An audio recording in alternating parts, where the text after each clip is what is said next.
Om Ganat Mirandasya Gyananjana Shalakaya Shakshur Miritam Yena Tasmai Shri Gurave Namaha Gaurave Gaurachandra Radhikaye Tadaraye Krishnaya Krishna Bhaktaya Tad Bhaktaya Namo Namah. Donc nous continuons la lecture du Jivadharma. Nous sommes rentrés dans, euh, pour nous, la troisième partie, mais bon, ce serait plutôt la deuxième partie en anglais. Dashamula, ça veut dire les 10 vérités. Donc, qui a été exposé par Chaitanya Mahaprabhu. On a déjà vu deux de ces vérités. Alors, je vous relis la liste. Euh, les Védas, donc, enseignent les choses suivantes. Krishna est la réalité suprême. Il a toutes les Shaktis avec lui. Il est un océan de rasa. Les jivas sont séparés, des parties séparées du Seigneur. Dans l'état conditionné, les jivas sont sous l'influence de Maya à cause de leur nature marginale. Dans l'état libéré, les jivas sont libres de toute influence de Maya à cause de leur nature marginale. Les jivas et le monde matériel sont à la fois différents et non différents du Seigneur. La bhakti pure est la sadhana pour les jivas et priti ou l'amour pour Krishna est le sadhya, c'est-à-dire le but. Donc ça, c'est les Dashmula. Et on a vu ce que voulait dire Amnaya, les Védas, les parties des Védas qui sont expliquées par les Acharyas, la Guru Parampara, et comment Krishna, d'après certains écrits Vaishnav, des Tantra Vaishnav, est considéré comme la personne suprême. Et là, nous rentrons dans la troisième de ces vérités. On va essayer de faire une vérité par présentation pour que ça prenne pas trop longtemps et qu'on ne perde pas le fil. Donc, c'est que le Seigneur a plein de Shakti. Alors ça, c'est un chapitre tout à fait intéressant et assez particulier parce que ça nous parle donc de ces fameuses Shakti. Alors, je ne vous lis pas euh, tout, d'abord parce que je ne l'ai pas en français ici, c'est en anglais. Et puis pour faire en sorte qu'on puisse saisir en fait l'essence de ce qui est dit. Donc, on a toujours le Babaji et Brajanath, c'était un ancien euh, professeur de logique. Et donc, le Raghunath, Raghunath, c'est pas Raghunath Das, euh, c'est Raghunath, bon, il s'appelle aussi Raghunath Das Babaji. Voilà, c'est pas Raghunath Das Goswami, mais Raghunath Das Babaji. Il était en fait instruit par Raghunath Das Goswami. Donc, Brajanath, il était vraiment charmé par tout ce qu'il avait entendu et il veut écouter la suite. Et le Babaji, donc, il va lui expliquer que Krishna n'est pas différent de sa Shakti, Achintya Shakti. Même s'il est indépendant, il est toujours situé dans sa propre gloire et il inspire les Shaktis appelés Jiva Shakti, Chit Shakti et Maya Shakti pour euh, tous ces divertissements, voilà, le monde matériel est un divertissement aussi. La Maya Shakti, c'est à créer le monde matériel à travers donc euh, Krishna, ou plutôt son expansion. Et Jiva Shakti aussi, il y a toutes deux chapitres qui vont concerner donc Jiva Shakti. Là, on parle de Shakti en général.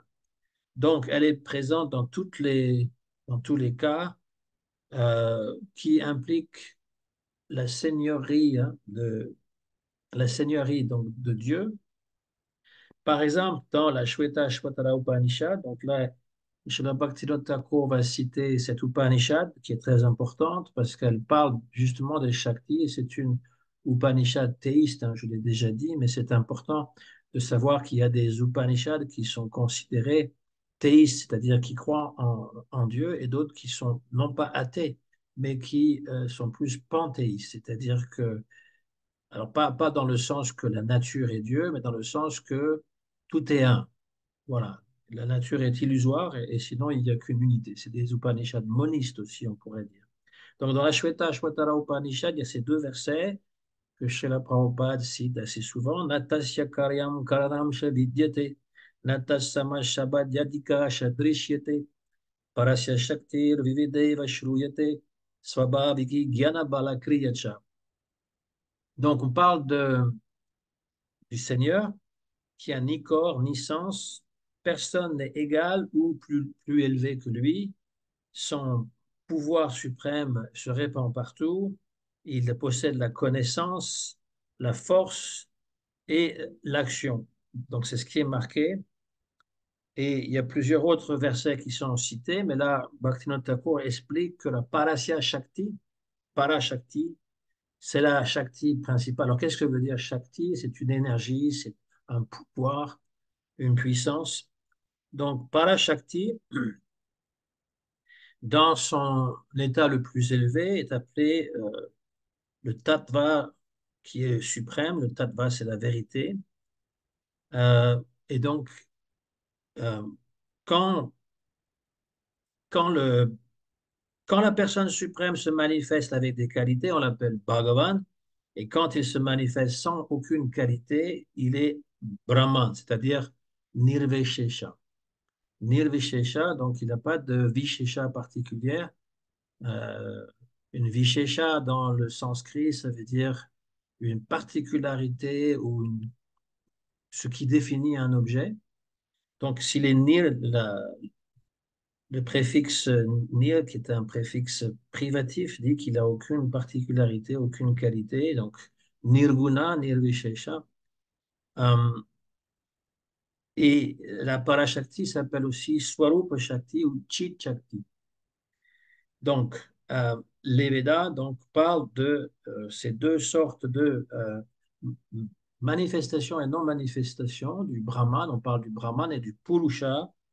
Le Purusha est une personne suprême, le Brahman, c'est une force impersonnelle, mais ça décrit le suprême, on va dire. Et il a donc ces différentes shaktis pour créer l'univers et non pas créer les êtres vivants, mais les êtres vivants vont sortir de lui. Euh, donc il y a en fait l'idée que Brahman n'a aucune shakti, que Ishwara est Brahman sans shakti. Cette idée que Ishwara c'est Brahman avec des Shaktis. C'est une philosophie qui provient de la Dvaita Vedanta, ou nous on appelle Mayavad. Mais cette idée est quand même très importante. Comment est-ce que le Seigneur crée le monde? Il ne le crée pas personnellement, il le crée à travers ses énergies, ces trois différentes énergies. La Maya Shakti, donc on a aussi, on peut appeler Antaranga Shakti, la Shakti ou l'énergie qui est intérieure.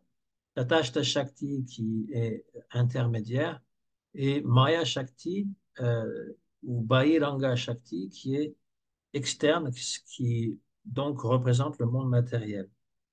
Et on donne un exemple, ici Bhaktivinoda Thakur donne un exemple, lorsque nous regardons le ciel et qu'il n'y a pas de nuages, eh bien nous voyons distinctement le soleil et tout ce que le soleil éclaire, bien entendu.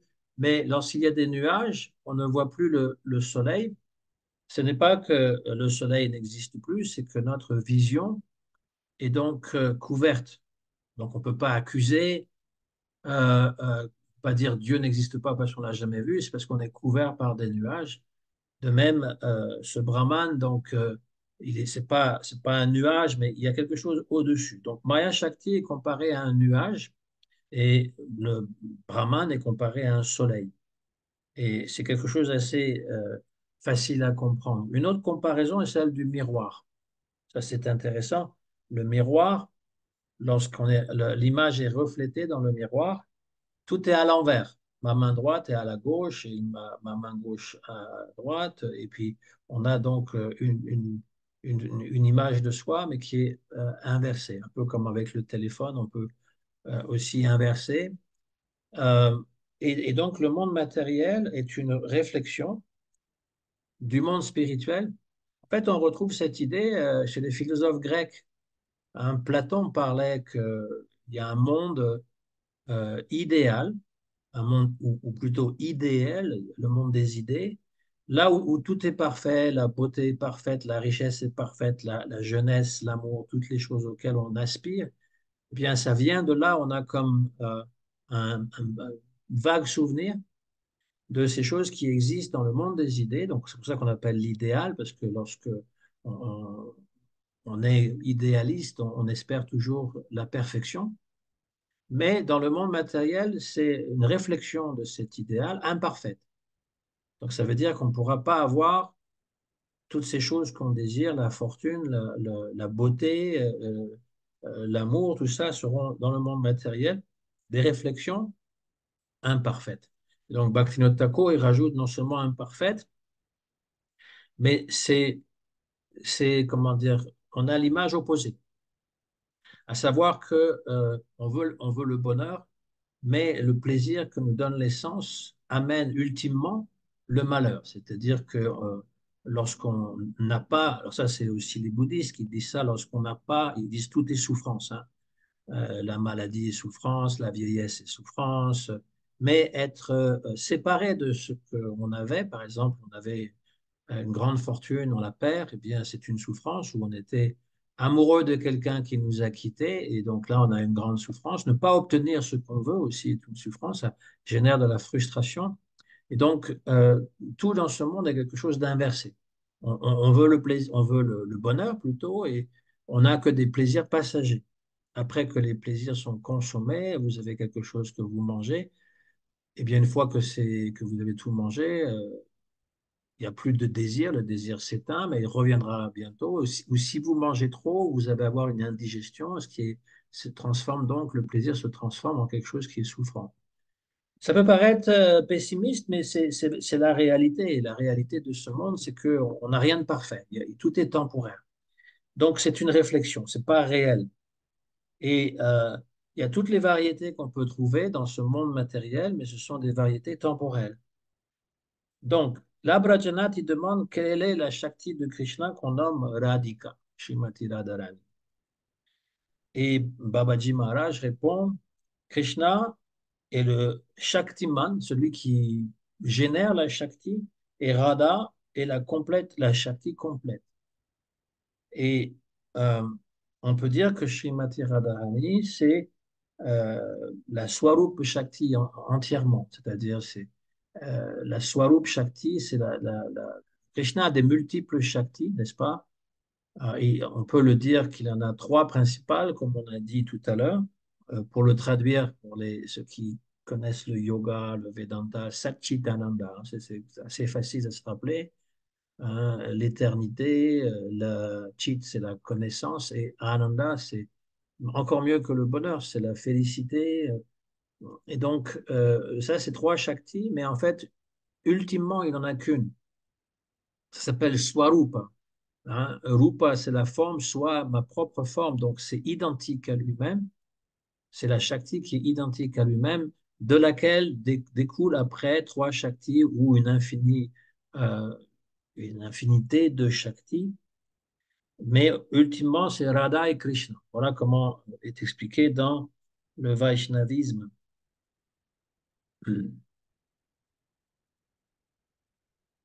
Alors après, il va dire que ces trois Shaktis principales, qui s'appellent donc Chit Shakti, Jiva Shakti, Maya Shakti, et que Swarup Shakti, donc, est la Shakti principale, ou la Shakti qui est l'égale de Krishna, va manifester sa nature dans trois types différents, qui sont appelés Aladini, Sandini et Samvit. Alors, c'est encore des termes sanscrits, mais Aladini, c'est la puissance. C'est ça que j'avais dit tout à l'heure quand je dis Satchitananda, ça peut s'apparenter à ça, c'est plus simple Satchitananda, mais dans le Chaitanya Charitamrita, on parle de Ladini, ça veut dire le bonheur ou la félicité. Samvit, c'est donc tout ce qui nous rend conscients, et Sandini. Donc ça, c'est toute la variété des choses. Il donne un exemple, Ladini Shakti, avec un H, hein, Ladini. Ça donne le bonheur suprême à Krishna sous la forme de Shrimati Radharani. Et elle lui donne donc euh, des sentiments d'extase. Elle manifeste ses bhavas dans sa propre forme et ses associés, parce que toutes les amies de Radharani sont appelées des sakis, c'est-à-dire des confidentes, on va dire. Et c'est en fait, C'est un peu complexe, mais j'essaye de le simplifier. Mais pour essayer de comprendre ça, il faudrait connaître un peu le théâtre indien. Et les scènes amoureuses, par exemple, il y a toujours une dame qui est amoureuse de quelqu'un, qui est un héros, et elle a des confidentes qui non seulement sont des confidentes, mais vont aussi aider cette personne, aider cette femme amoureuse et envoyer des messagers. Voilà. Alors après, ça a été mis c'est à la fois poème, c'est à la fois de la musique, c'est à la fois du théâtre. Et euh, les divertissements de Krishna, eh bien, sont exprimés très souvent comme une pièce de théâtre par les Goswami, comme Rupa Goswami, par exemple. Il a écrit plusieurs pièces de théâtre qui donc impliquent Radha et Krishna. Et dans, dans le monde spirituel, les, les intimes, les confidentes de Radharani elles sont pas différentes d'elle, elles proviennent d'elle. On appelle ça kava vyuha, c'est-à-dire que elle les manifeste. Donc, quand Krishna danse avec de nombreuses femmes, ça c'est plus tard dans le, comment dire, dans le récit, quand il danse avec de nombreuses femmes durant la danse rasa, eh bien, toutes ces femmes ne sont que des manifestations de Srimati Radharani. Chacune d'entre elles représente une qualité qu'elle a, même lorsqu'elles sont opposées, c'est-à-dire qu'il y a un parti opposé à Radha et qui ils ont des qualités différentes, mais ça provient aussi de Radharani. Elle produit euh, 365 types de héroïnes selon les qualités qu'elle a. Pour que Krishna, il expérimente cette variété. En fait, ce que ça exprime, puisque je parlais de la projection ou de l'image déformée qu'on a dans le monde matériel, on parle de Purusha. Purusha, donc l'âme n'est jamais vraiment un Purusha, elle est toujours Prakriti, elle provient de la Devi Prakriti, mais lorsqu'elle est recouverte d'un corps euh, masculin, eh bien, le mâle, on va dire, désire avoir plusieurs femmes. C'est le fantasme de l'homme d'avoir plusieurs femmes. Euh, et, euh, et la femme, en règle générale, là, je simplifie, elle voudrait avoir une relation intime d'émotion avec un seul homme. Alors, je sais très bien il y a des exceptions à toutes les règles, hein, mais c'est simplement pour montrer que Krishna, en fait, il est l'origine de ce désir. Et que lorsque nous sommes dans un corps matériel, nous sommes comme, nous voulons imiter Krishna, sans le savoir, sans le savoir. Et cela dit, ça ne veut pas dire que, euh, puisque c'est dans la nature de l'homme ou du mâle d'avoir plusieurs femelles, ça ne veut pas dire que on va poursuivre ce désir, parce que dans le monde matériel, ça ne marche pas. Ça marche pas. C'est toujours voué à la catastrophe. C'est-à-dire que les relations se brisent en raison de ce désir qui est perverti. Il y a donc ces trois notions, Aladini Shakti qui est Shrimati Radharani. Ensuite, nous avons donc la Samvit Shakti, donc c'est un peu comme la Chit Shakti, ça manifeste toutes les relations à Braja.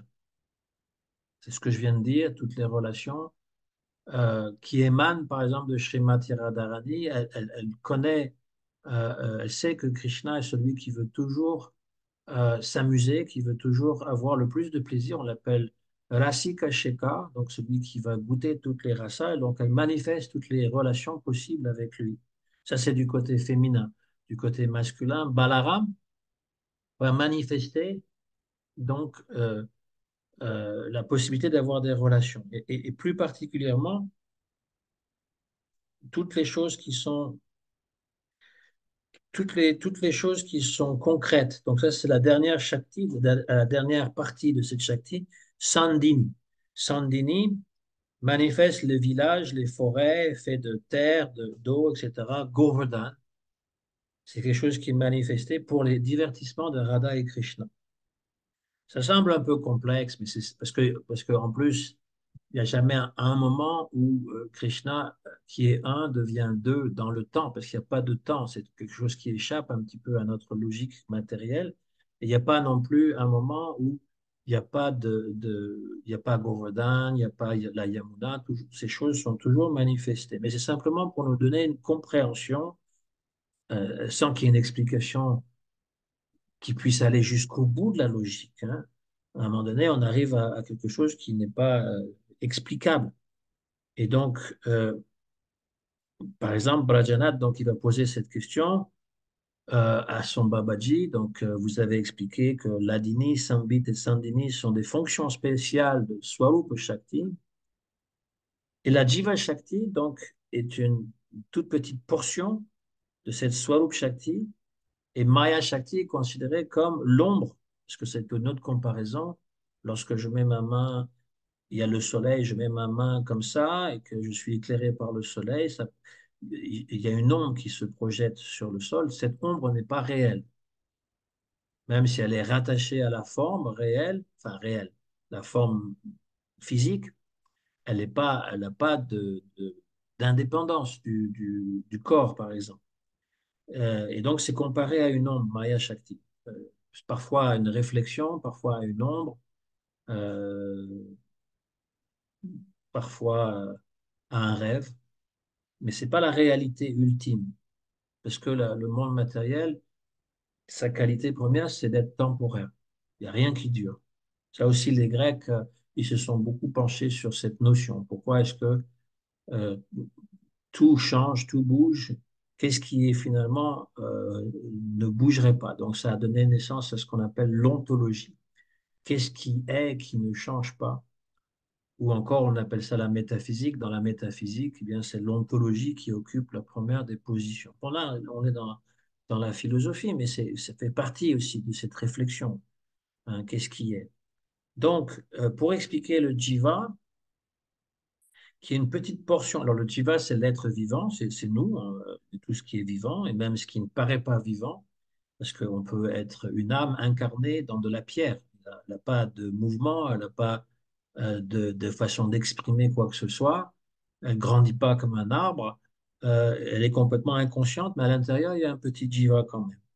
Et donc, la qualité du jiva, c'est d'avoir une infinie parcelle de cette euh, Jiva Shakti de laquelle il est sorti. C'est-à-dire qu'il y a comme euh, de nombreux, enfin, on fait partie d'une énergie, Jiva Shakti ou Tatashta Shakti, et on est un petit fragment de cette énergie.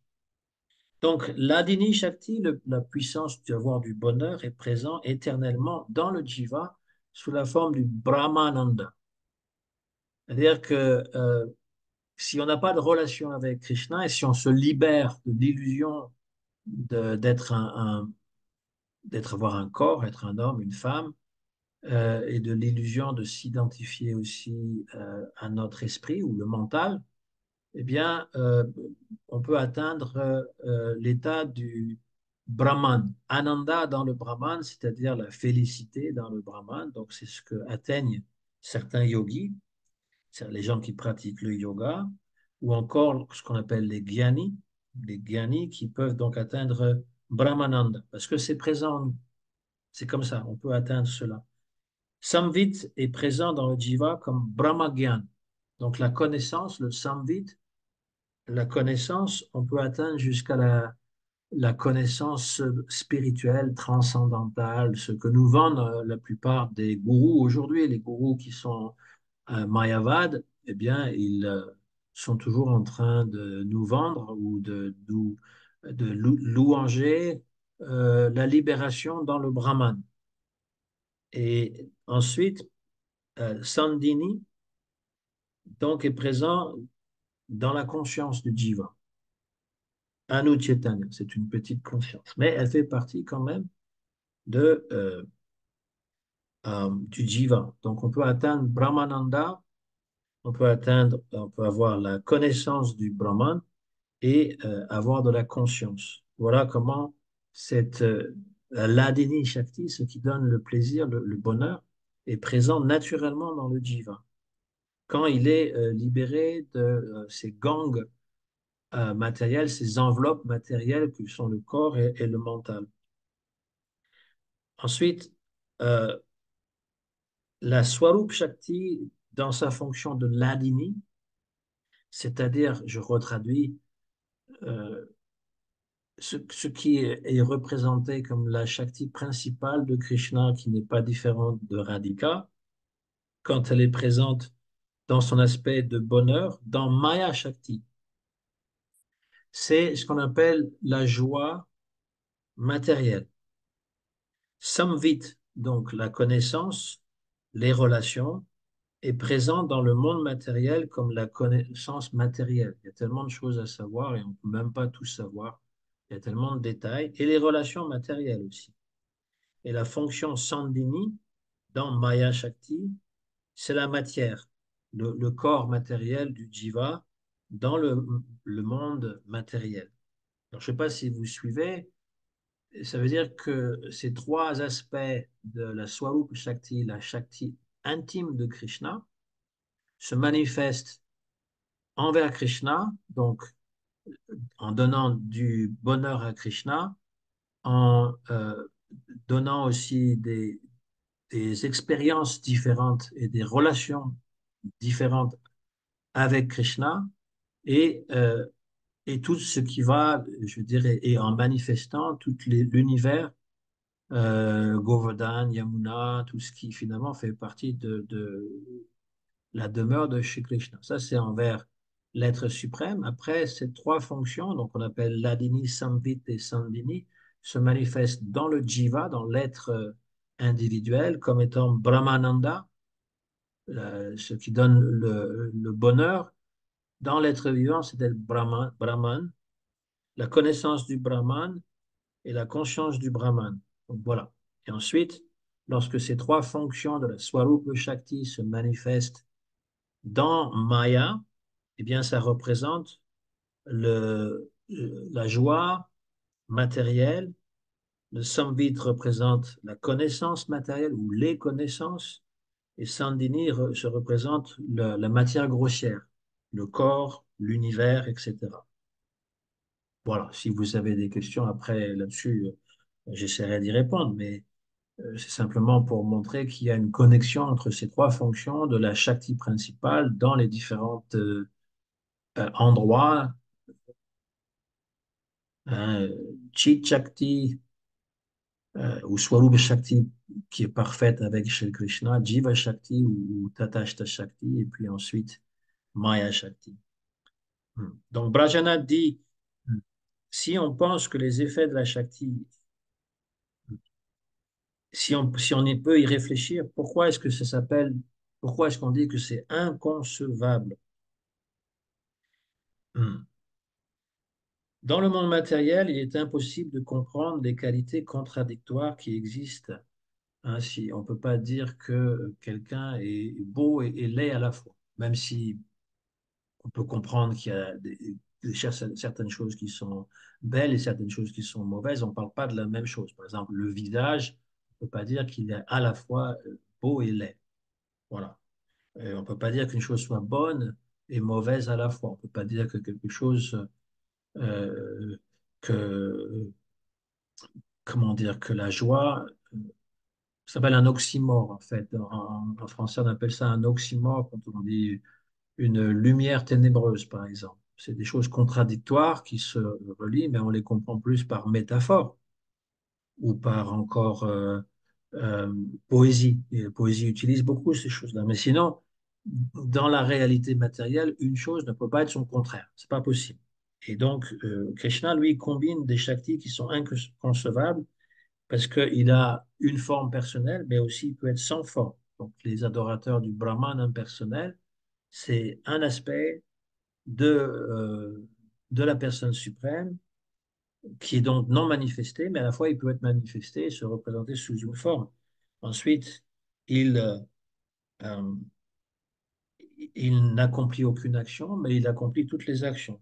Il n'est pas né, il est Aja, sans naissance, mais en plus, mais il est aussi le fils de Nanda Maharaj. Euh, il est omniscient, mais il assume la nature d'un homme, d'un être vivant, d'un être humain. Il est sans qualité et avec les qualités. Il est euh, limité et non limité. Il est très loin et il est très proche. Voilà, ce sont en fait dans les autres religions comme l'islam, dans les trois religions monothéistes, on retrouve ces qualités contradictoires. On parle de toujours, il est très proche et très lointain, par exemple, hein. Et il est infiniment autre et infiniment proche de l'être vivant. Dans une des Upanishads, toujours la Shweta Shwatara Upanishad, il est dit Apani Pado Javana Grahita Pashyati Ashakshu Shrinoti Akarna Saveti Vedyam Nashatasyasti Vetatam Ahur Agryam Purusham Mahantam. Il n'a pas de, il n'a pas de main, il n'a pas de pied, mais il se déplace et il reçoit, il va pouvoir se saisir de choses sans main. Il n'a pas de yeux, mais il voit. Il n'a pas d'oreilles, mais il entend. Il connaît l'univers et personne ne le connaît lui. Il est appelé le grand, la Purusha originale. Donc on a cette idée du Purusha qui veut dire le mâle suprême. Et ça, c'est adressé donc à la fois pour Bhagavan, pour l'être suprême, que pour l'être individuel aussi. Parfois on l'appelle le Purusha, Jiva Purusha. Voilà. Et après, dans la Ishopanishad aussi, que Srila Prabhupada a traduit cet Upanishad, hein. Et donc, il est dit qu'il est très loin, qu'il est très proche, il est à l'intérieur de tout et à l'extérieur de tout. Bon, alors il y a plusieurs versets comme ça qui parlent des qualités contradictoires, et c'est pour ça qu'on appelle ça achintya, inconcevable, c'est-à-dire que par l'intelligence, par le mental, on ne peut pas le saisir. Prajnath dit, est-ce que les Védas mentionnent que le Seigneur a des Shaktis qui sont indépendantes du monde? On ne peut pas les comprendre, non seulement elles sont achintya, mais inconcevables, mais on ne peut pas non plus les appréhender. Et il y a une histoire d'une autre Upanishad euh, qui, dans laquelle on nous raconte une histoire. Il y a des dieux qui viennent de gagner la guerre contre les Asuras, parce que les dieux se battent à l'occasion avec les Asuras. Donc, on a donc les dieux et les démons.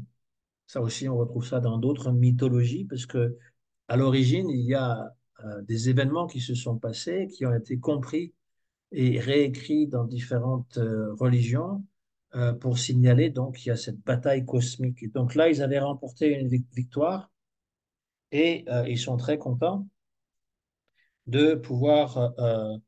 Ils pensent qu'ils ont, c'est par leur propre pouvoir qu'ils l'ont fait. Alors Brahman ou Purusha se manifeste sous la forme d'un brin d'herbe. Et il voit ce brin d'herbe, les trois, en tout cas, il y a Indra, il y a Agni et il y a Vayu. Ces trois dieux voient ce brin d'herbe, mais ils ne comprennent pas ce que c'est. Et donc, ce brin d'herbe, il parle. Voilà, c'est un peu comme dans la Bible, il y a un feu, il y a une voix qui traverse le feu pour dire je suis le Dieu des ancêtres à Moïse. Et là, donc, c'est un brin d'herbe. Et puis, ce brin d'herbe, il demande à chaque Deva à son tour de venir. Donc, le premier, c'est Agni. Agni, c'est le Dieu du feu. Et donc, il demande à Agni, est-ce que tu peux brûler ce brin d'herbe? Et Agni, donc, il déploie toute sa force euh, qui est faite donc de feu. Il essaye de brûler le brin d'herbe, un tout petit brin d'herbe. Et ce brin d'herbe ne s'enflamme pas. Et donc, il revient voir les autres dieux et il dit, je n'ai pas compris ce qu'est cet être, je n'ai pas pu le brûler, il n'est pas sous mon contrôle. Donc après, cette voix sort du brin d'herbe en disant à Vayu, le dieu du vent, de venir. Et lui, il va souffler tout ce qu'il peut, parce qu'il représente le vent, donc il va être impétueux dans sa manifestation, mais il ne pourra pas chasser le brin d'herbe. Et puis le troisième, donc il revient à la même façon, et puis il dit, je n'ai pas pu connaître ce yaksha, il appelle le yaksha, c'est-à-dire un être un peu extraordinaire. Et Indra, le dernier, donc, parce qu'il est couvert Dieu des pieds à la tête, il a des yeux partout. Il a deux yeux sur le visage, mais tout son corps est éveillé, il a des yeux partout. Donc le brin d'herbe lui demande, est-ce que tu peux me voir? et il n'arrive pas à voir ce brin d'herbe. Et donc, ça, c'est une représentation dans une des Upanishads importante. D'ailleurs, ça a été mis en poème, cette Upanishad, par Victor Hugo dans ses poèmes. Et c'est pour montrer donc la Shakti inconcevable de Vishnu, du Purusha, qui finalement se manifeste sous la forme d'un brin d'herbe qu'on ne peut même pas ni brûler, ni souffler, ni voir. Donc, inconcevable. Ça, c'est pour montrer que c'est au-delà des sens et de notre compréhension. Et cette Shakti, donc, aussi est présente dans Shri Krishna, qui apparaît dans le monde matériel par son propre désir afin de avoir des divertissements. On appelle ça lila en sanskrit. Bon, ça veut dire jeu, hein, des jeux ou des divertissements, des amusements. Il vient avec son entourage, mais aussi pour donner l'occasion à certains jivas qui ont acquis suffisamment de sukriti, c'est-à-dire de bonnes actions, de participer à ces jeux, ou du moins d'être attirés par les jeux. Ça commence par là, on écoute, on est attiré par les jeux, on commence à méditer là-dessus, les lilas, et, et éventuellement, lorsqu'on quitte ce monde, lorsqu'on quitte ce corps, eh bien, euh, on atteint un monde sur lequel on avait médité. Si on a médité sur les jeux de Krishna, on va atteindre donc ces jeux de Krishna dans la vie prochaine. C'est ça l'idée. Euh, et puis, donc, Brajanath, il va demander encore une question, comment est-ce qu'on sait que le Seigneur est un océan de rasa? Et Babaji va citer donc un verset de la Taittiriya Upanishad euh, qui s'appelle Ananda, ça fait partie d'un passage de la Taittiriya Upanishad qui s'appelle Ananda Valley, c'est-à-dire le passage qui glorifie le Ananda. Et donc, dans un des versets, il est dit Yad Vetat Sukritam Raso Veisa Rasam Yebayam Ladmavanti Bhavanti, que s'il n'y avait pas de race, c'est-à-dire le goût que l'on alors le goût, c'est pas juste les papilles gustatives, c'est aussi tout ce qui nous séduit par les sens et par le mental. Si ça n'existait pas nulle part, comment est-ce qu'on pourrait atteindre le Seigneur qui est Ananda Purusha? Et même, comment est-ce que le monde pourrait exister? Nous vivons dans ce monde parce que nous recherchons le bonheur. Et parfois, on obtient donc une forme de bonheur, mais c'est plutôt un plaisir un passager ou un état d'âme qui nous satisfait parce que ça existe réellement. Voilà l'idée. Si ça n'existait pas, on ne pourrait pas l'atteindre. Et donc, l'âme suprême est la source de tout le bonheur. Brajanath demande si s'il est sous la forme de rasa, c'est-à-dire de ce goût suprême, pourquoi est-ce que les gens matérialistes ne le voient pas? Et Babaji répond que les jivas qui sont dans Maya ont euh, deux caractéristiques, ceux qui vont se diriger à l'extérieur par les sens et ceux qui se dirigent à l'intérieur pour la méditation. Ça aussi, on retrouve dans plusieurs religions ces deux aspects, c'est-à-dire que lorsqu'on regarde à l'extérieur, lorsqu'on entend les sons matériels, lorsque tous les sens sont engagés euh, et qui répondent aux sollicitations qui sont faites, comme dans la société occidentale, mais maintenant même en Inde, la publicité qui est partout et cette publicité, elle est étudiée par des psychologues, c'est-à-dire des gens qui sont experts à savoir qu'est-ce qui va attiser le désir. Donc, il va mettre exactement ce que les gens veulent voir ou veulent atteindre et leur vendre un peu des illusions.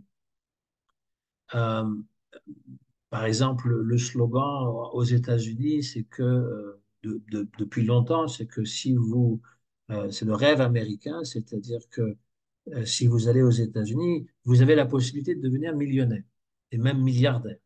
Et ça, on vend ce rêve, c'est le rêve américain, on le vend à tour de bras sur tous les réseaux sociaux, à la télévision, même pour faire voter les gens. Euh, Fait que l'Amérique devienne grande encore, ça veut dire qu'on a la possibilité de tous devenir millionnaires. Mais la réalité est autre. La réalité, c'est qu'il y a juste une infime partie de gens qui sont millionnaires et milliardaires. Et la plupart des gens, ben, on trime des jours et nuits pour gagner son pain. Et c'est ça l'idée, c'est-à-dire que on a cette illusion de croire que c'est possible. Donc, ça, c'est tourné à l'extérieur. On est tourné à l'extérieur, on est attiré par toutes les choses qui nous sont vendues ou qu'on veut nous vendre.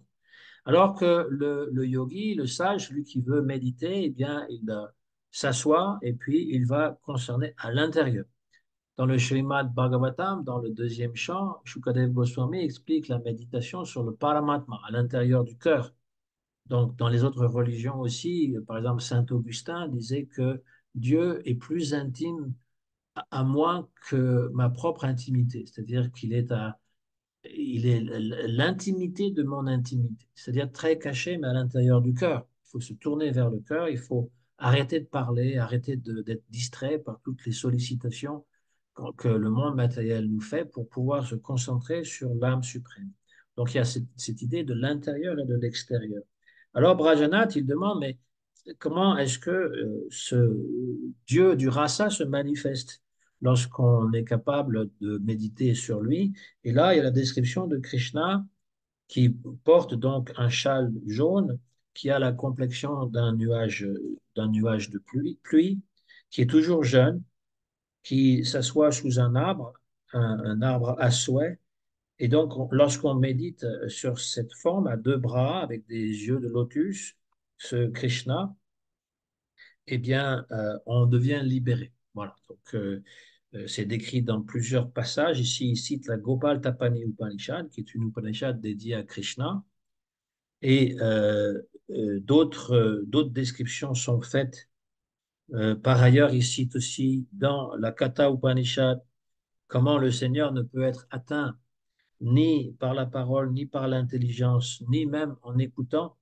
Il est atteint seulement par celui à qui ce Dieu veut se livrer. C'est-à-dire que c'est son propre désir. Tout ce qu'on peut faire, tout ce qu'on peut forcer, ne pourra pas faire se manifester la personne suprême. C'est sa propre miséricorde, il choisit lui-même, il est libre. Et bien sûr qu'il faut faire des efforts, mais en même temps, il est libre, il peut se manifester à qui il veut, même si cette personne est indigne. Hmm.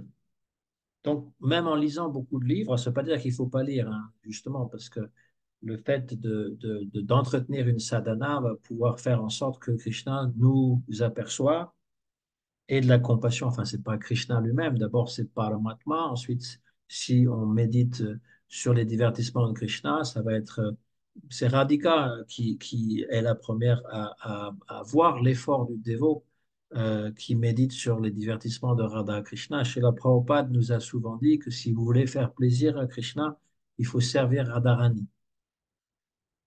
Alors, est-ce que la demeure de Krishna est mentionnée dans les Védas? Babaji répond, dans plusieurs endroits, on nous parle de Paravyoma. Paravyoma, donc c'est Vyoma, c'est le ciel, Para, le ciel suprême. Samvyoma, c'est à peu près la même chose. Brahma, Gopala, Puri.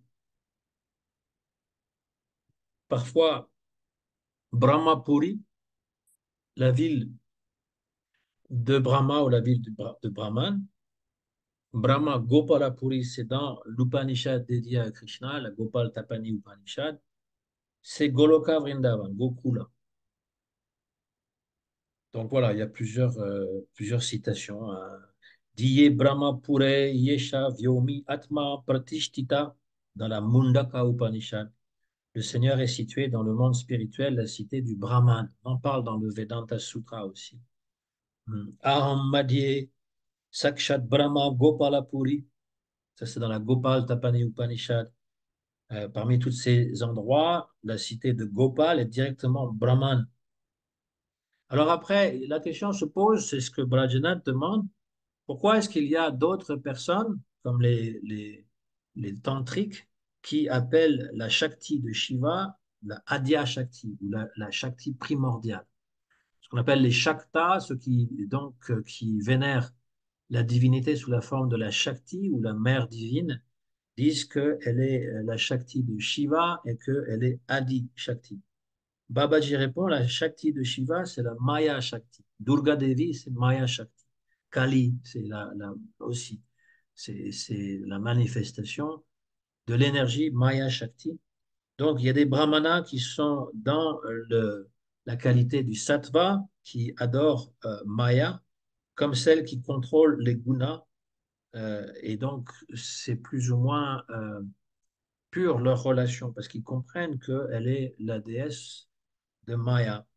Les brahmanas qui ont la qualité de rajas adorent Maya, euh, donc avec toutes ces différentes euh, en vue d'obtenir des satisfactions matérielles. Il y a beaucoup de gens qui adorent Durga Devi en Inde. Il y a un grand festival de Durga, surtout au Bengale, parce que la mère divine, comme on l'appelle aussi, donc ça fait aussi appel à toutes les religions qui avaient l'adoration de la grande déesse, hein. On a Osiris, on a euh, Vénus, et puis de différentes divinités féminines dans différents pays. Et euh, c'est Isis plutôt qu'Osiris. Isis et Osiris, c'est son mari. Mais qu'importe, c'est la déesse mère. Et donc, on vénère parce qu'elle peut nous donner des bienfaits matériels. Ceux qui adorent Maya Devi sous le tamas, eh bien, ils sont complètement plongés dans l'ignorance. Donc, ça, c'est les adorateurs de Kali. Par exemple, il y a encore des temples de Kali à Calcutta, entre autres, et à Mayapur, et puis on sacrifie des animaux devant la déesse et ils ont un petit point rouge. C'est pas un point rouge comme d'autres ont avec du kumkum ou autre. C'est le sang de l'animal sacrifié. Ils pensent que c'est du prasad pour eux. Mais c'est tamasique, c'est-à-dire que les temples dédiés à Kali sont comme des boucheries. C'est abominable, hein.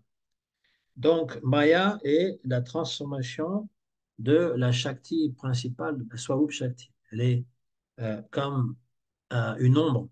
Elle n'est pas différente, elle est toujours rattachée à la Swarup Shakti, mais on n'a pas la pleine lumière, on a juste l'ombre. Et c'est elle qui est la cause de l'asservissement pour le jiva, c'est-à-dire l'être vivant, ou de sa libération. Elle peut aussi être favorable et nous aider à être libérés. Quand l'être vivant est Bahir Mukha, donc on avait parlé de l'intérieur, l'extérieur. Bahir, ça veut dire à l'extérieur. Mukha, c'est le visage. Quand on se détourne de la divinité, qui est la personne suprême, Maya punit le jiva en l'enchaînant aux objets matériels. Mais celui qui se tourne à nouveau vers Krishna, elle va l'aider à atteindre la libération, à atteindre la personne suprême. Et donc, ceux qui sont complètement enchaînés par Maya ne peuvent pas voir que cette Maya est une réflexion de la Swarup Shakti. Et ils considèrent que cette Maya Devi, eh bien, ou Durga, est la Adya Shakti, la Shakti originale. Brajanath demande, quand on vénère Gokula, Durga est considérée parmi ceux qui suivent le Seigneur. Qui est Durga à Gokula? Babaji répond, elle est Yoga Maya. Yoga Maya, c'est elle qui aide à faire tous les divertissements. Il y a Mahamaya qui va complètement mettre les gens sous l'illusion et Yoga Maya. Quand on rentre à Vrindavan, il y a un des passages où on rentre la rue principale, il y a une immense statue de Durga avec multiples bras, des armes dans chaque bras, montée sur un lion, c'est sa monture. Et donc, moi, ça m'a toujours fasciné, cette statue, parce qu'elle est juste à l'entrée de Vrindavan. Et donc, ça me fait penser que quand on rentre à Vrindavan, eh bien, on est sous l'influence de Yoga Maya, c'est-à-dire cette Maya qui va couvrir même les habitants de Vrindavan du voile, euh, d'un voile d'ignorance, mais qui est une ignorance de savoir que Krishna est la personne suprême. Et c'est pour les divertissements de Krishna. Krishna même lui-même est recouvert par cette yoga, cette maya, cette yoga maya. Et dans le Bhagavatam, avant la danse rasa, on nous dit yoga maya mupashrita. Voyant, voyant les nuits d'automne et les jasmins qui sortaient, l'odeur du jasmin. Krishna a eu donc des désirs amoureux, voulait les satisfaire, et pour cela, il engage la Yoga Maya. Donc on rentre à Vrindavan, on est couvert par la Yoga Maya, et quand on sort de Vrindavan, cette même Durga, donc qui est là, eh bien, elle est Mahamaya parce qu'on retourne dans le monde matériel. Alors évidemment, c'est encore une fois une projection parce que lorsqu'on va à Vrindavan, on n'est pas dans les divertissements de Krishna pleinement, on n'arrive même pas à voir le Dham.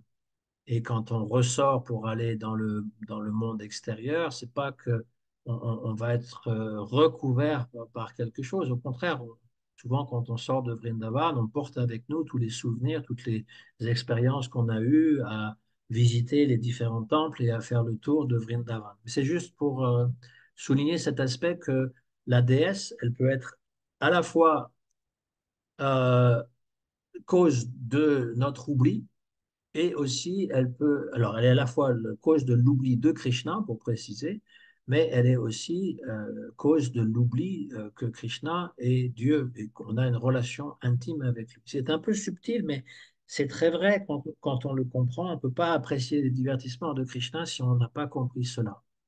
Krishna est Bhagavan. Il est la personne suprême qui a toutes les qualités qui, comme on l'a dit la dernière fois, il a toutes les qualités, 64 qualités, dont 4 en fait lui sont très personnelles, sa flûte, sa beauté, ses divertissements et l'amour qu'il donne. Et, euh, et donc, euh, j'ai perdu le fil, mais je continue, c'est pas grave. Il est pleinement Bhagavan. Oui, voilà, c'est ça. Il est Bhagavan. Il peut pas, il peut, mais il peut oublier qu'il est Bhagavan. C'est ça la chose intéressante. Et le bhakta, c'est-à-dire celui qui est proche de lui dans ses divertissements, ne le sait pas non plus. Il est couvert par la yoga maya. Et ce qui est intéressant, ce que Vishwanath Chakravarti Thakur il explique à un moment donné, que c'est ça qui fait la spécialité des Krishna Kata. On est attiré parce que c'est Bhagavan qui joue le jeu d'un jeune enfant ou d'un jeune adolescent. Si c'était juste les jeux d'un jeune enfant, un jeune adolescent, ça ne serait pas différent de tout ce qui se passe autour de nous, les films et puis les représentations théâtrales. On parle toujours de l'amour d'un homme et d'une femme, par exemple, et ce ne serait pas vraiment intéressant ou très différent. Mais là, que ce soit Bhagavan qui oublie qu'il est le Tout-Puissant, qui contrôle tout, et qui soit complètement absorbé, et qui en même temps a quand même cette puissance d'être Dieu à l'intérieur pour tuer les démons, c'est ça qui devient très attirant. Euh, alors ensuite, il veut avoir plus d'avis sur le Dham et il veut savoir à propos de Navadvip, là où ils sont. Et Babaji répond, Navadvip n'est pas différent de Vrindavan. Mayapur est l'endroit le plus élevé, tout comme Gokula est l'endroit le plus élevé à Braj, à Vrindavan. De même, Mayapur est l'endroit le plus élevé à Navadvip.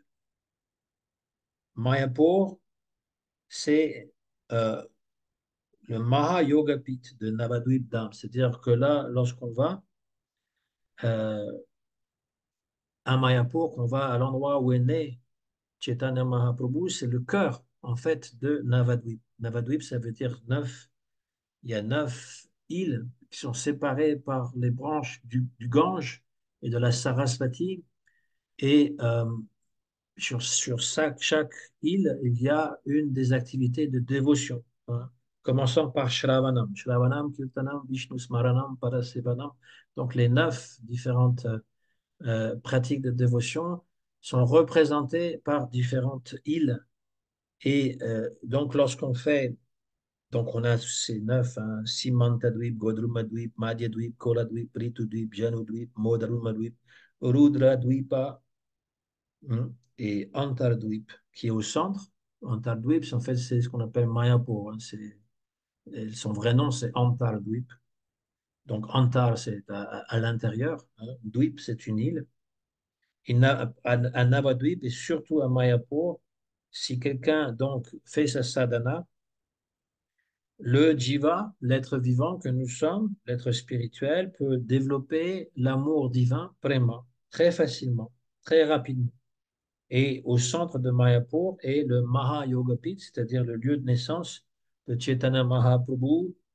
la maison de Jagannath Mishra avec cet arbre, euh, le Nîmes, qu'on appelle le Nîmes, sous lequel est né Chaitanya Mahaprabhu. C'est pour ça qu'on l'a appelé Nimai Pandit quand il était adolescent. Et il n'y a pas de différence entre Radha et Krishna et Gauranga. Radha Krishna, Pranava Vikritir, Ladinir Shakti Asmad, et Katmav Api Bhuvi Pura Deha Bedam Gatosto. Dans la réalité, Radha Krishna ne sont qu'un. Dans la réalité suprême, Radha Krishna ne sont qu'un, mais pour les divertissements, ils sont toujours deux. Et Chaitanya Mahaprabhu est la combinaison de Radha Krishna. À nouveau, il est un, mais c'est Radharani. En fait, il est Krishna qui veut goûter l'amour de Radharani que Radharani a pour lui. Parce qu'il est tellement Rasika Shekha qu'il se dit, je voudrais savoir qu'est-ce que Radharani, elle voit en moi? Quelle est la beauté qu'elle contemple? Et quel est le sentiment qu'elle a? Quelle est le sort d'amour? Voilà. Et quelle est l'extase qu'elle peut avoir? Et donc, avec ces trois désirs, il devient Chaitanya Mahaprabhu, euh, Bahir Gora, Antar Krishna. Il est à l'extérieur. Gora, c'est Goranga, c'est la forme dorée, ou Gorangi, c'est Radharani. Il a la même couleur que Srimati Radharani, mais à l'intérieur, il est Krishna. Et là, Brajanath dit, quelle est la méthode d'adoration de Goranga comme un couple? Et Babaji répond, il y a toutes sortes de Goranga comme un couple. Une selon le Archana Marga, c'est-à-dire l'adoration que l'on fait, et l'autre selon le Bhajana Marga. Il y a une petite différence entre Arshan et Bhajan. Arshan, c'est extérieur, Bhajan, c'est à l'intérieur. C'est vraiment l'adoration. C'est pas simplement chanter sur l'harmonium. C'est une adoration à l'intérieur. On médite sur les divertissements de Krishna à l'intérieur de notre cœur. Dans l'adoration Arshan, Gora et Vishnu Priya sont adorés. Dans le Bhajan Marga, c'est Gora Gadadhar. Gadadhar, c'est la manifestation de Srimati Radharani. Et Bhaktivinoda Thakur, il avait des murtis Gora Gadadhar. Quelle est la Shakti de Goranga comme Vishnu Priya? Elle s'appelle Bhu Shakti. Selon selon le Tattva, elle est aussi, donc elle a les trois, Sambit Shakti et Ladini Shakti. Elle est la manifestation de la Bhakti et elle est apparue dans les divertissements de Gauranga Mahaprabhu pour euh, répandre le Saint-Nom, tout comme Navadvip, un neuf îles qui représente les neuf types de Bhakti, les neuf types de sadhana. Vishnu Priya est la swarup des neuf types de Bhakti. Hmm. Ensuite, on termine bientôt. Oui, on a presque terminé le chapitre. Euh, hmm. Ensuite, la question, moi, il pose une question, Brajanath. Euh, Comment est-ce qu'on peut connaître le Krishna qui s'appelle Shaktiman, c'est-à-dire qui possède la Shakti? Et Babaji dit, c'est un grand problème. Est-ce que tu vas tuer ce pauvre homme, c'est-à-dire lui, en le perçant, en lui perçant le cœur avec tes flèches sophistiquées? C'est-à-dire que c'est pas quelque chose de simple à comprendre. Le nom de Krishna, la forme, les qualités et les divertissements sont tous l'indication de sa Shakti. Mais sa nature indépendante, euh, son désir indépendant n'est pas l'effet de sa Shakti. C'est quelque chose qui fait partie de lui-même. Mais en même temps, ce qui fait partie de lui-même, c'est la Swarup, ce qui est interne. Dans le Vedanta, on parle de Swarup, euh, Swarup Lakshana et Tatashta Lakshana, c'est-à-dire que il y a une explication qui est extérieure ou qui est marginale, Tatashta, et une explication qui explique le cœur du problème, Swarup. Par exemple, si je euh, cite un verset, euh, Anya Bilashita Shunyam Jnana Karma Anavritam Anukulina Krishna Anushilanam Bhakti Rutam. Dans ce verset, donc les versets sanscrits, ils ont deux lignes. Parfois, on les coupe en quatre. En fait, ils ont deux lignes principales qui se terminent par un petit tiret. On appelle ça un danda, hein, parce que c'est un bâton. Et à la fin du deuxième ligne, il y en a deux dandas. Donc, dans ce verset, il y a quelque chose qui décrit la pure bhakti, qui est tatashta, extérieur, et un autre aspect qui est swarup, interne. Tatashta Shakti, donc dans ce verset, c'est Jnana Karmadi Anavritam. Anya Bilashita Shunam, Jnana Karmadi Anavritam. Donc, que elle est pas, cette bhakti, elle est ininterrompue, elle est dédiée uniquement à Krishna. euh, euh, et en même temps, elle est dénuée de toute jnana et euh, yoga, etc. C'est l'aspect extérieur, l'aspect intérieur, c'est-à-dire l'aspect profondément intrinsèque et le plus important, c'est Anukulina Krishna Anushilana, Bhakti Uttama. La Bhakti la plus haute, Uttama, eh bien, c'est celle qui va dans le sens de nourrir les divertissements de Krishna et c'est fait avec les actions, le cœur et les émotions. Euh, et donc, c'est ça qu'il faut d'abord penser être le plus important et après, il y a l'aspect extérieur. On pourra en reparler si c'est pas clair. Il y a toujours ces deux choses, Tatashta Lakshana et Swarupa Lakshana. Donc, la Shakti, elle est à la fois euh, Swarup, le désir de Krishna, c'est sa propre Swarup, c'est-à-dire ce qui lui est très intime, c'est pas différent, et en même temps, il est différent. Et là, il répète encore que le Brahman qui est mentionné dans les Upanishads est dénué de désir ou euh, de sentiments, mais le Purusha des Upanishads est Krishna. Il y a les deux dans les Upanishads. On parle du Purusha surtout dans la Shweta Upanishad, la Katha Upanishad, les Upanishads dites théistes. On parle du Purusha, c'est-à-dire qu'au-delà même du non manifesté, dit la Katha Upanishad, il y a le Purusha. Et on parle du Purusha suprême, hein, Param Purush. Et qu'est-ce que fait donc Krishna et ses Shaktis ne sont pas différents, euh, mais la Shakti désire Krishna. La Shakti que désire Krishna, c'est Radharani, qui a une forme féminine. Krishna est celui qui est servi. Radha, la plus haute Shakti, elle n'a qu'un désir, c'est de servir Krishna, toujours, parce qu'elle est toujours absorbée dans l'amour. C'est la manifestation euh, de l'amour et de l'extase suprême, Shrimati Radharani. Donc, on pourrait dire que, parce que nous vivons dans le monde matériel, le désir d'être aimé, par sa mère, par ses amis, par une conjointe ou un conjoint, eh bien, ce désir d'amour, eh bien, c'est Srimati Radharani. C'est Krishna aussi qui désire, mais c'est Radharani qui satisfait le désir. Radha est la Shakti complète et la Shakti originale, Adya Shakti. Donc, si Durga Devi existe, c'est parce qu'elle est la réflexion de Srimati Radharani. Krishna est le Purusha et le contrôleur et l'inspiration de la Shakti. Voilà, en résumé. Après cette discussion, donc, eh bien, Brajanath a pris congé de Babaji Maharaj et regagné sa maison. Il voyait bien que sa grand-mère était en train de préparer pour son mariage, parce qu'en Inde, alors ça, c'est quelque chose un impératif, hein.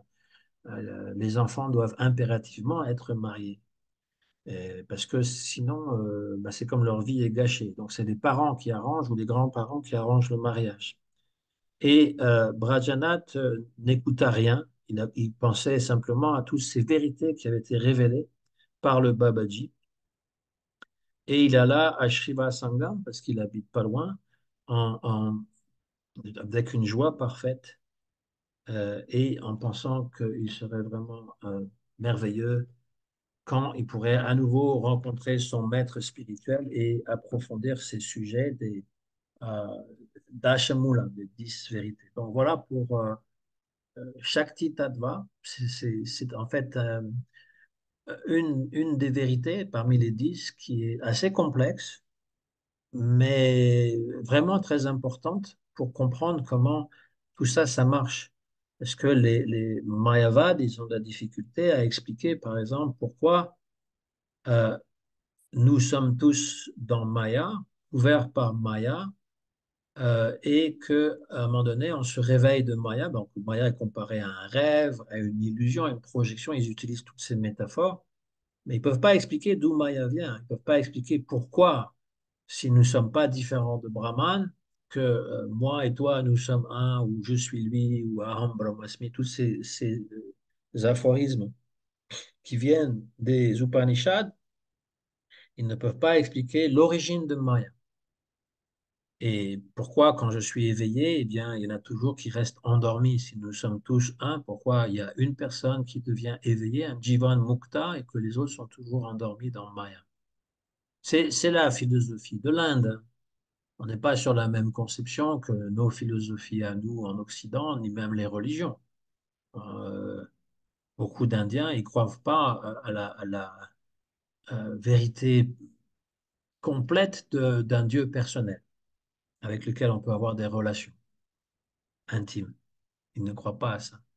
Ils pensent que c'est simplement une aide pour la méditation d'avoir des représentations du divin, que ce soit Shiva, Shakti, Vishnu, Durga, tout ça, c'est différentes manifestations du même Brahman impersonnel. Mais ça, c'est pas la philosophie Vaishnav qui, en fait, elle va accueillir en son sein, ou plutôt elle est comme une synthèse non voulue. J'ai pas dit que c'est calculé, mais c'est ça, ça va récupérer toutes les meilleures éléments de la philosophie, même en Occident, comme j'ai dit Platon par exemple, et les meilleurs éléments de la religion, parce que dans les religions monothéistes, on adore un Dieu qui est personnel puisqu'il peut parler, puisqu'il a des mains, des pieds, qu'il dirige l'humanité, qu'il a des sentiments, des émotions, mais en même temps, il est non représenté et on interdit même sa représentation, en tout cas dans l'islam et dans le judaïsme.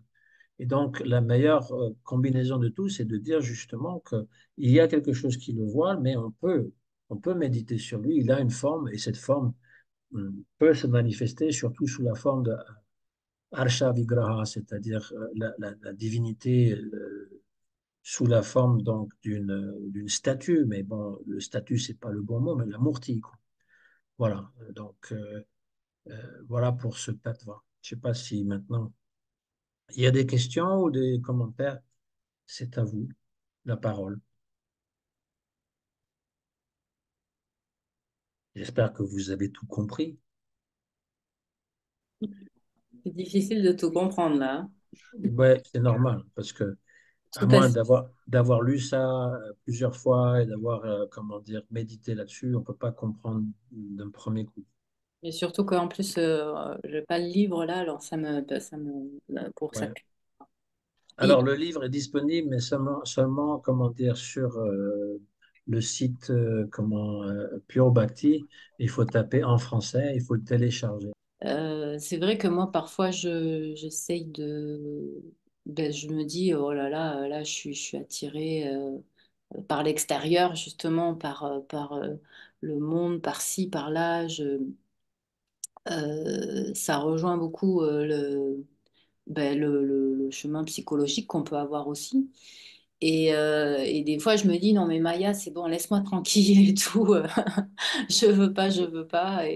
Et, euh, et est-ce que du coup, on peut voilà, entrer aussi en contact, enfin en contact, en relation avec Maya en disant, bon, ben voilà, aide-moi. Je pensais pas que Maya pouvait être une aide pour se tourner vers Krishna, qu'elle allait pouvoir faire Oui, les... oui, tous les devas, Shiva aussi, Ok.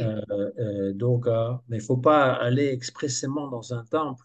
Mais Non, non, ça. quand on voit une murti de Durga, il y a des mantras qu'on peut réciter. Même les gopis qui voulaient avoir une relation avec Krishna, elles ont prié Durga Devi. Elle s'appelait Katyayani, mais c'est la manifestation de Durga Devi pour que Krishna devienne leur mari. Voilà. Et Hmm, donc, si on prie Shiva ou Durga pour obtenir la bhakti, pour se rapprocher de Krishna, c'est bien. hmm. Voilà. Mais il ne faut pas faire que ça, il ne faut pas aller expressément. Nous, on chante Hare Krishna et si on voit une, Ça, une- c'est pas pour changer c'est pas pour en faire un Oui, culte, mais c'est oui, dans le quotidien. Moi, ça m'est arrivé de dire, oh non, mais Maya, laisse, parce que ça me vient du christianisme aussi, où on va, où, voilà, on dit Satan ou Dieu, Oui, Ou à la différence que dans le christianisme, on va dire Satan, va-t'en, va-t'en, laisse, quitte cette maison, va-t'en. quitte cette maison, on le menace avec la croix, avec toutes ces choses-là. Parce que la conception chrétienne, en fait, cet ajout de Satan qui n'est pas dans la Bible, enfin, je veux dire, pas dans l'Ancien Testament, eh bien, c'était pour expliquer pourquoi le mal existe. Ouais, Pourquoi est-ce qu'il y a du mal dans le monde? Et donc, on a créé une divinité. Ça vient de la religion perse, où il y a ouais, une dualité, il y a le bon Dieu et le mauvais Dieu. Mais si Dieu est suprême, il ne peut pas y avoir de compétiteurs. Il y a ouais, simplement des agents qui agissent pour lui. C'est un peu l'exemple, par exemple, de la prison. Tu as quelqu'un qui est le doyen de la prison, et puis tu as les gardiens. Ils font leur devoir, ils font leur métier, et c'est tout. C'est oui, pas eux qui sont nécessairement méchants, même s'il peut y avoir des gardiens un peu sadiques. Mais en règle générale, c'est une fonction de l'État pour non seulement punir la personne qui a commis un crime, mais aussi pour protéger la société, pour qu'il ne crée pas d'autres. Voilà, normalement, c'est comme ça. Donc, c'est plus dans cet esprit-là, parce que l'État reconnaît pleinement la validité de la police, de l'armée, des prisons, parce que c'est une nécessité pour garder l'ordre. Et donc, ces gens-là ne sont pas des personnes nécessairement méchantes. Donc, de hmm, la même façon, Durga Devi, elle a une fonction. ouais, ouais. Elle n'est pas comme compétitrice avec Krishna, elle veut prendre son poste comme l'idée de Satan, qui a toute cette mythologie qui s'est créée autour de lui. Oui, Et on peut prier Durga pour dire, bah, s'il te plaît, pas, mais essaye. Voilà. Maya en disant, oui, parce donc elle peut, ce qui m'a retenu mon attention ce soir, c'est que si on se tourne vers la société, les sens, vers nos sens, elle va nous encourager à ça. Mais si on se tourne vers Krishna, elle va nous aider à nous tourner vers Krishna. Et ça, je n'avais pas cette notion-là. Donc, c'est chouette, c'est encourageant, je trouve, de pouvoir pas se servir de Maya, mais pour dire, OK, bon, là, aide-moi à me tourner vers Krishna et pas vers les naissances, par exemple. Oui, on peut prier Krishna aussi directement. Non, mais c'est ça, c'est que, voilà, OK, OK, OK. Merci. D'accord. Mhm. Alors, Bimadev, tu as quelque chose à nous dire? Mhm. Oui, merci beaucoup hein, pour tout ce nectar depuis tellement longtemps. C'est vraiment la première fois que je me connecte vraiment. Euh, je voulais demander, moi, dans mon activité, tu sais, je travaille avec les constellations familiales. On Ah travaille oui. avec, j'œuvre avec quelque chose souvent qui est appelé le champ informationnel. Et le champ informationnel, personnellement, je pense que ça peut être très, très relié au Brahman. Et qu'est-ce que tu penses de ça? Quel est ton point de vue? Élabore juste un tout petit peu, qu'est-ce que tu entends par champ relationnel, Le champ informationnel, international? ouais, champ informationnel, c'est-à-dire par exemple en constellation, quelqu'un a une problématique et en fait on va faire une mise en place où les personnes vont être investies de ce qu'ils représentent et sans savoir quoi que ce soit de la personne, voire même des fois de l'histoire, et des fois même je fais des constellations mystères où les personnes, elles savent même pas qui elles représentent, et on a des informations pertinentes qui permettent à la personne de s'ouvrir et à passer à autre chose, et des Oui, fois, oui. tu vois, à C'est une améliorer forme la... de thérapie, hein, c'est ça? Oui, oui, c'est ça. Mais vu que ben, ça fait 17 ans que je pratique et ça, toi, c'est tellement pertinent que ça peut être que relié à une énergie de Krishna. C'est Si comme, c'est aussi pertinent tout le temps, et c'est infaillible. Je veux dire, pour moi, le champ informationnel, c'est le Brahman qui va nourrir l'homéostasie universelle.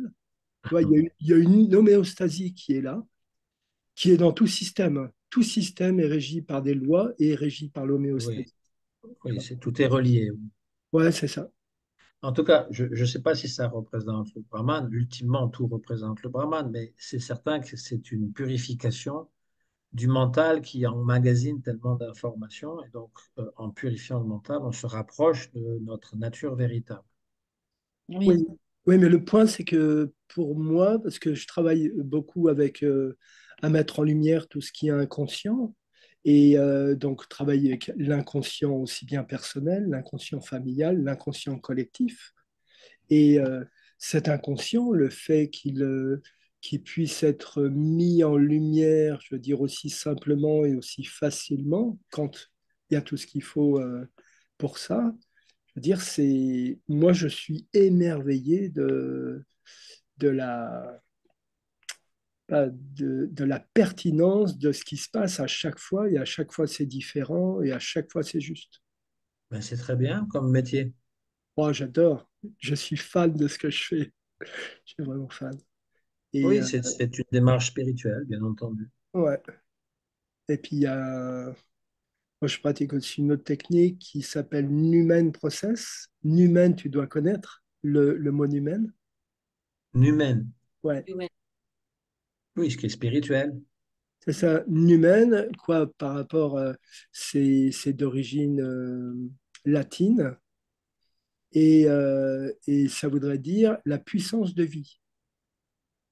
Et en fait, il y a plusieurs techniques, mais dont une que je pratique, où on va confier une situation, la situation de la personne, on la confie au humaine, et le humaine, il va quelque part, il, il peut intervenir dans la réalité de la personne. Moi, je suis juste le portier, j'ouvre la porte, et le humaine, donc la puissance de vie, qui pour moi, c'est le paramatma, tu vois, dans ce sens-là, parce que c'est vraiment de cœur à cœur que ça se passe. Et, et il y a des résultats qui sont bluffants. Et moi, je sais très, très bien que j'y suis absolument pour rien. J'ouvre la porte et juste le humain, il va agir. Alors, on ne le fait pas pour obtenir un résultat, parce qu'on ne peut pas demander à Krishna ou de ses énergies, tiens, je veux ça. Mais on lui confie une situation et avec cette situation, il y a des choses vraiment étonnantes qui se passent. Est-ce que quelque part, c'est pas aussi des formes de Shakti qui vont avoir chacune un rôle aussi dans l'histoire, dans la toile en fait, parce que c'est une toile énergétique en fait, comme une toile d'araignée avec des liens en fait qui sont tissés, détissés, réécrits, réinformés en fait, si je puis me permettre.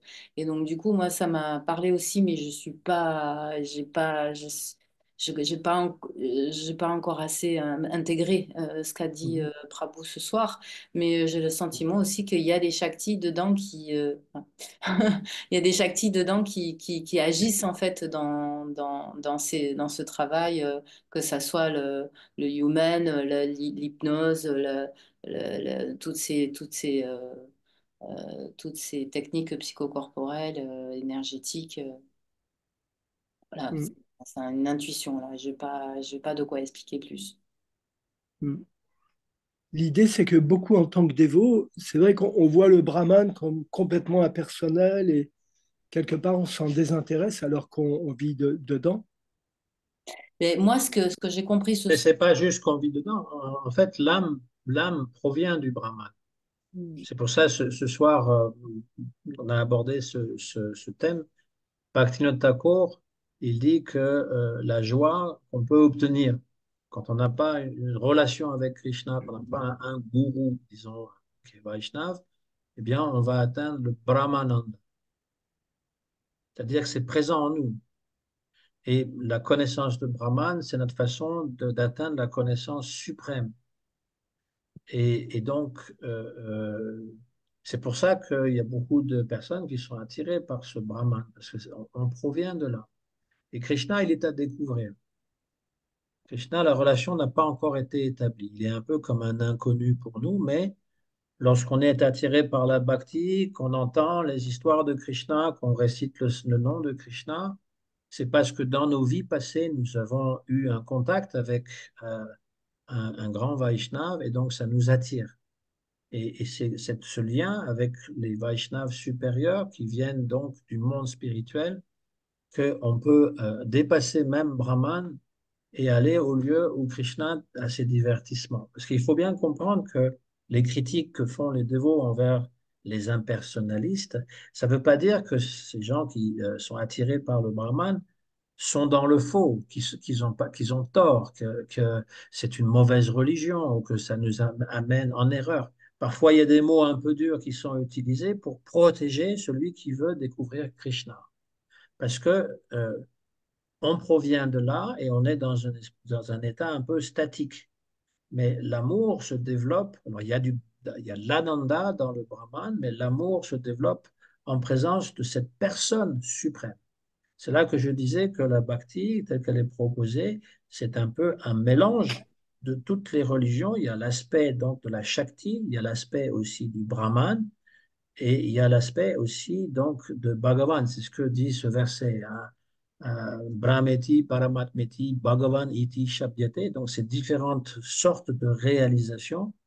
Et celui qui était initié par des mantras, par un gourou authentique, peut atteindre donc Bhagavan et même le lieu où Krishna a ses divertissements les plus suaves, on va dire, à Goloka Vrindavan. C'est toute une démarche. Voilà. Donc, il n'y a pas de négation pure et dure, comme il se fait dans certaines religions, où il y a ma religion qui est la bonne, et on va combattre toutes les autres, casser leur statut, ou je ne sais pas pourquoi, beaucoup d'intolérance.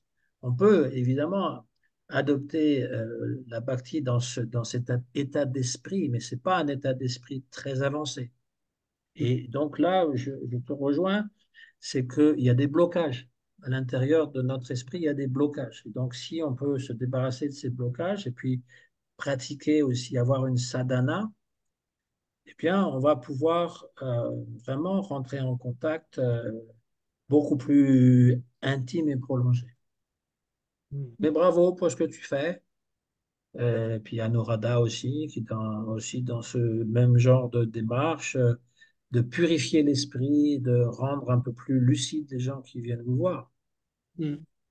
Puis plus ça va, plus j'intègre des enseignements de la Bhagavad Gita. Oui, oui. À certaines personnes, même, je leur donne le Mahamantra, hein.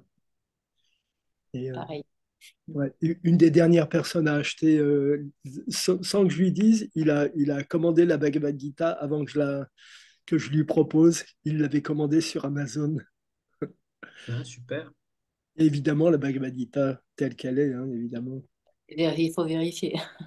Ouais. Parce que ce qui est particulier avec la Bhagavad Gita telle qu'elle est, c'est qu'elle a introduit justement cette bhakti, c'est-à-dire la relation avec Krishna d'une façon très simple, très simple.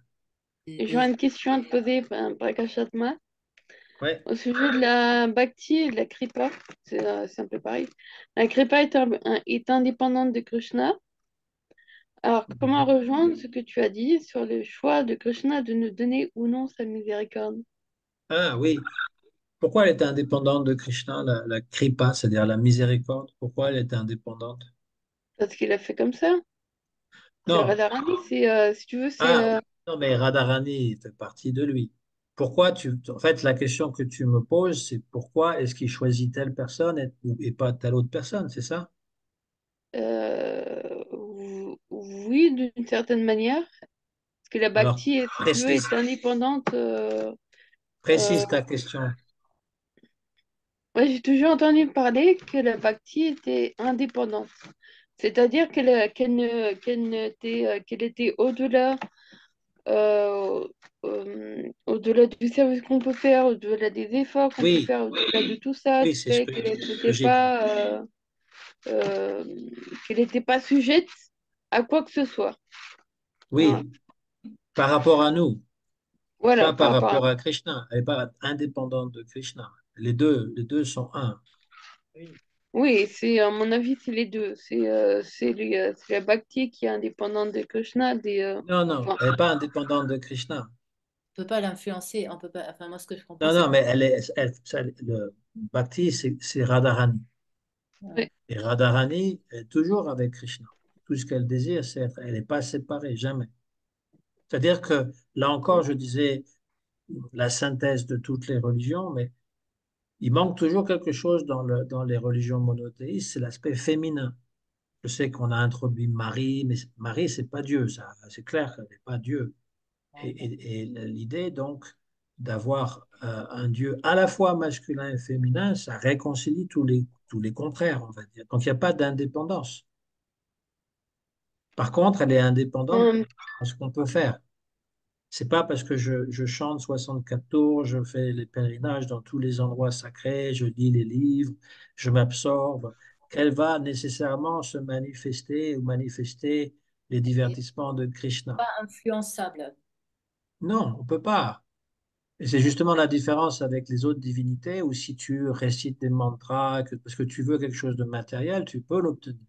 Mais si tu Voilà. veux obtenir Krishna, c'est pas automatique. Il y a toujours cet aspect, la miséricorde est indépendante de ce qu'on peut faire. C'est pareil pour le gourou. Mais le secret, en fait, c'est que si on a un grand désir et que, on est très sincère, à un moment donné, la miséricorde de Krishna, ça se manifeste par le gourou. Le gourou authentique, c'est la miséricorde de Radharani. C'est la manifestation, c'est parfois même Radharani qui l'envoie sur terre. Et mm, donc, d'avoir un gourou authentique, c'est la miséricorde de Krishna. mm, Après, il faut suivre ses instructions, il faut le suivre, le suivre tel qu'il demande. Et là, on a encore plus de miséricorde parce que, ultimement, le gourou, il nous permet de réaliser notre forme spirituelle intérieure. Elle est à l'intérieur de nous, elle va se manifester avec l'aide du gourou, pas indépendamment. Donc ça, c'est des secrets. On ne parle pas ici de, comment ça s'appelle, prédestination. On ne parle pas de prédestination.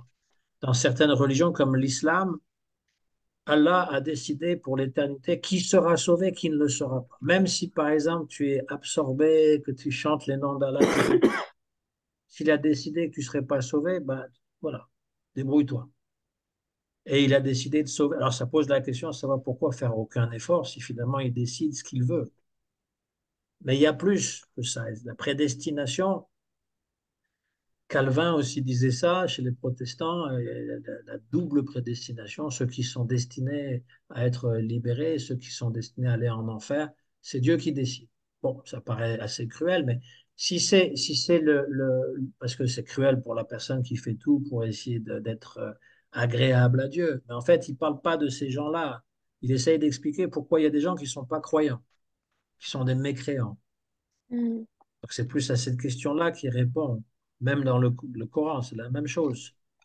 Mais l'idée, et ça c'est l'histoire de Krishna qui se fait attacher par Mère Yashoda quand il a cassé des pots qui contenaient du yaourt.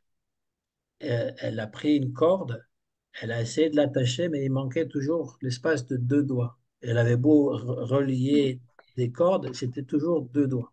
Et donc la signification intrinsèque qui est révélée par les sages, c'est que ces deux doigts représentent deux choses importantes. La première, c'est l'effort personnel. Yashoda, elle fait l'effort. Et la deuxième, c'est la miséricorde.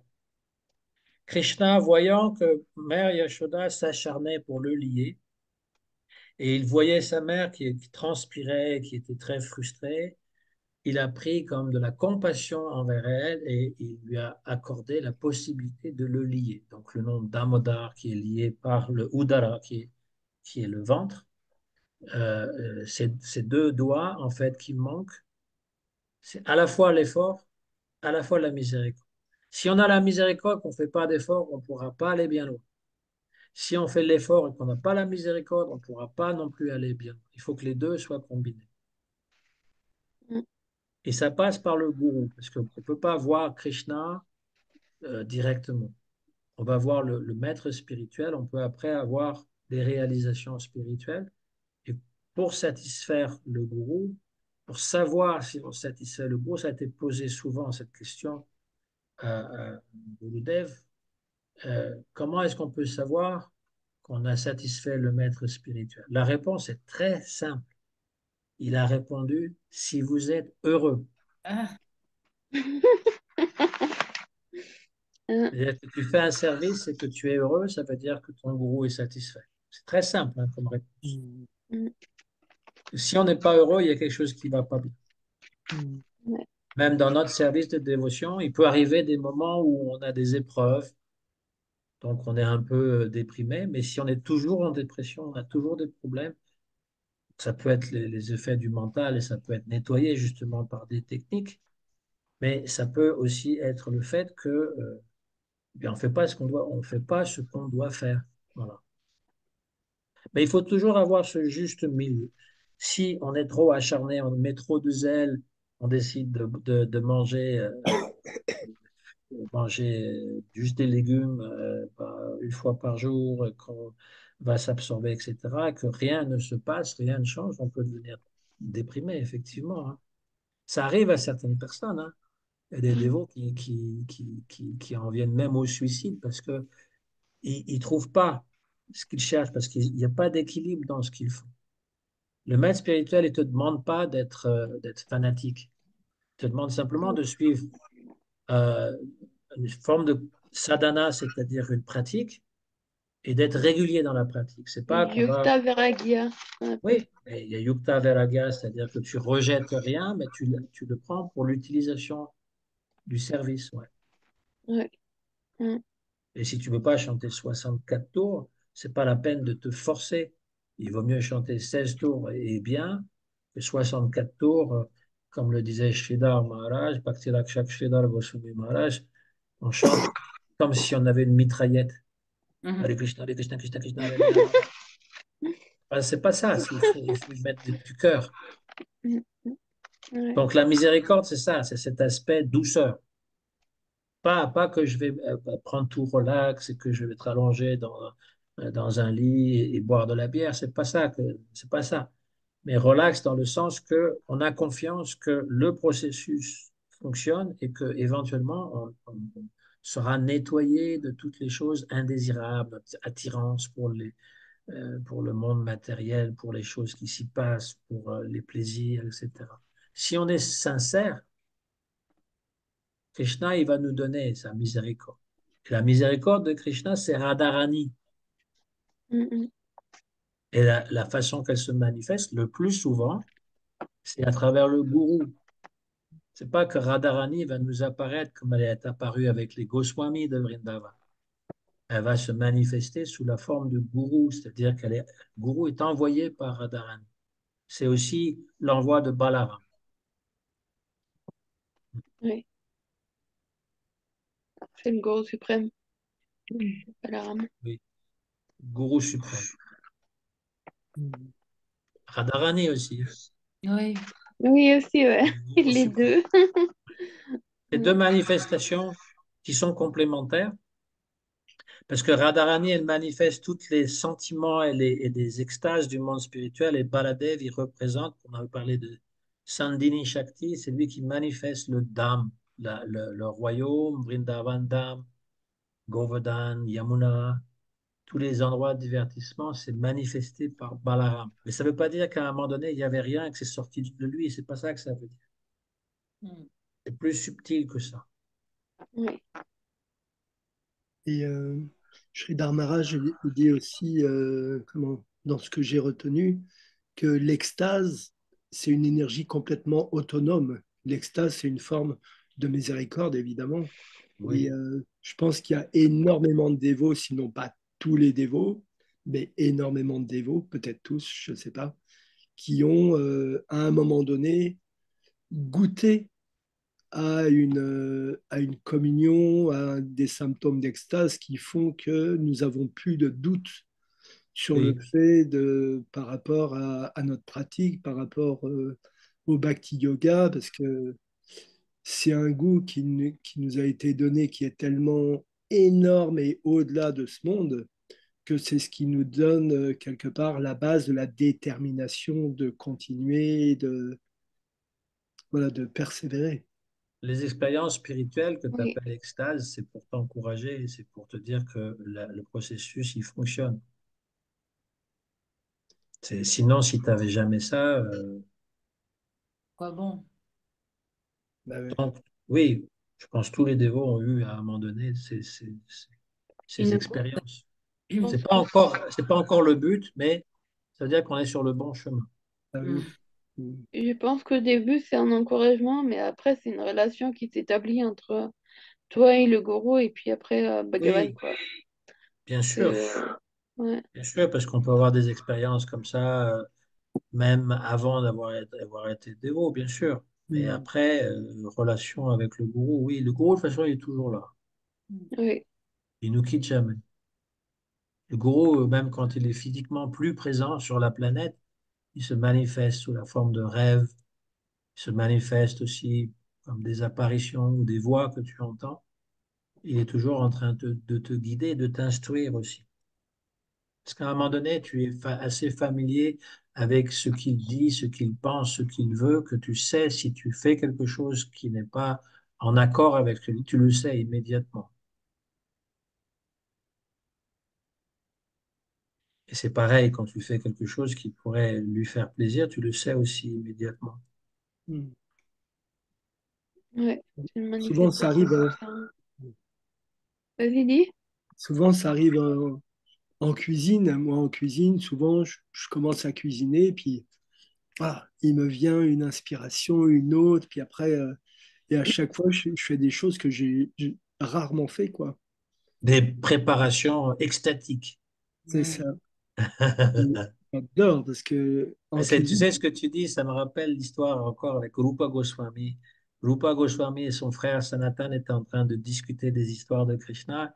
Et à un moment donné, Rupa Goswami, il réalise le temps passe et j'ai rien cuisiné pour mon frère. Arrive une jeune fille avec toutes les préparations pour faire du riz sucré et il n'a pas le temps, il est absorbé. Donc elle dit, c'est pas grave, je vais cuisiner pour vous. Elle fait tout ça. Et quand finalement ils se mettent, ils vont honorer le prasad, ils prennent ils offrent le riz sucré et puis ils vont le goûter à la première, comment dire, bouchée que Rupa Goswami et Sanatan Goswami prennent, ils partent dans une extase incroyable. Et là, Sanatan Goswami dit, mais où est-ce que tu as eu ce riz? Il dit, oh, c'est une jeune fille qui est venue. Il dit, mais malheureux, c'est Radharani elle-même qui est venue, qui a cuisiné, et tu as accepté son service, on n'est pas supposé prendre son service. Donc, ce que tu dis, ça me fait rappeler ça, parce que tu cuisines avec euh, dans une telle, comment dire, absorption que finalement, les gens, en goûtant le prasad, ils peuvent goûter cette extase. Ouais. mm. Mm. Voilà. Donc plus c'est bon, plus on a. C'est pas juste le goût, hein. C'est pas Oui, juste le goût, c'est le sentiment. On devra toujours cuisiner ou faire tout ce qu'on fait pour Krishna, vraiment, déjà avec un esprit de service, et avec un amour, avec attention, et ça va se transmettre. mm. Moi, pendant 1 an et demi, 2 ans, je faisais la cuisine indienne à domicile, où je proposais aux personnes, bon, ben, soit on cuisine normalement, voilà, et puis bon, vous goûtez, vous faites ce que vous voulez, soit on cuisine comme dans les temples, et on va faire une offrande. À vous de choisir. Et tout le monde a toujours choisi de faire l'offrande, de faire quelque chose qu'ils ne connaissaient pas.